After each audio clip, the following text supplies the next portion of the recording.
les pilotes donnent le coup d'envoi de Boost. Cette nouvelle compagnie va pouvoir être créée.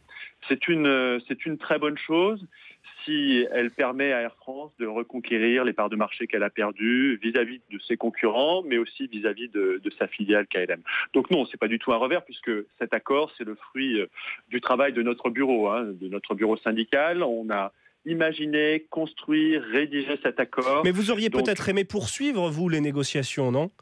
Non, écoutez, bien sûr qu'on aurait souhaité avoir un peu plus de garanties sur tout ce qui est rattrapage d'activité, notamment vis-à-vis de nos collègues hollandais. Mais ce qu'il faut retenir, c'est que aujourd'hui, les pilotes montrent qu'ils savent être agiles quand il y a un projet de croissance sur la table.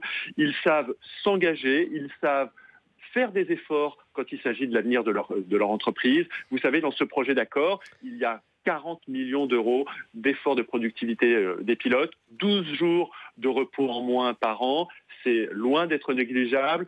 Et finalement, on comprend que l'image qui est quelquefois donnée des pilotes qui sont un peu verrouillés sur leurs acquis, elle est complètement balayée par cette réponse des pilotes d'Air France. Et nous, on s'en réjouit plutôt, puisque cet accord, je vous dis, on a passé des mois à le construire, à le consolider, parce que le premier projet de la compagnie n'était pas stable, il n'était pas solide, il était juridiquement contestable. Et donc ce travail-là, on l'a fait, c'est une sorte de co-construction. Et on rappelle, du coup, l'une des conséquences de ces négociations, c'est que les conditions de travail et d'emploi pour les pilotes vont rester inchangées, contrairement, Isabelle le disait, aux hôtesses et stewards. Boost ne vous inquiète plus aujourd'hui, en l'état actuel ? Écoutez, on a fait ce que nous pouvions faire pour le sécuriser vis-à-vis des pilotes. Oui, c'était très important. On ne voulait pas avoir plusieurs catégories de pilotes au sein du groupe Air France. On y était viscéralement attachés, donc on a fait les efforts nécessaires pour pouvoir obtenir un seul contrat. Les pilotes d'Air France et les pilotes volant sur les avions Boost travailleront aux mêmes conditions. Ça, c'était vraiment quelque chose d'important.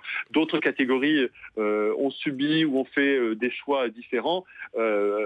C'est pas vraiment de notre faute. Ce qu'il faut retenir, c'est que ce projet va démarrer et surtout, ce qu'il apporte à l'entreprise, c'est de la croissance. Et il doit démarrer il doit démarrer à l'automne pour le moyen courrier, à l'été 2018 pour le long courrier. Mais ce dont on en attend, c'est de la croissance, des ouvertures de lignes. Il faut aller chercher les nouveaux clients, les nouveaux marchés. Et c'est vraiment ça qui est important. Les pilotes, ils veulent s'engager dès lors que c'est bon pour l'emploi et bon pour la croissance. Une question pour vous d'Isabelle Raymond. Est-ce que c'est pas un peu tard pour lancer ce projet Philippe Evin, sachant que c'est un projet à minima avec une trentaine d'appareils, je l'ai dit, les lignes surtout déficitaires. Est-ce que c'est pas un projet qui est pas un peu en dessous de la réalité du marché avec un low cost qui prend de plus en plus de place ? On verra comment il évoluera avec l'avenir. En tout cas, il faut bien commencer par quelque chose. 30 avions, c'est loin d'être négligeable.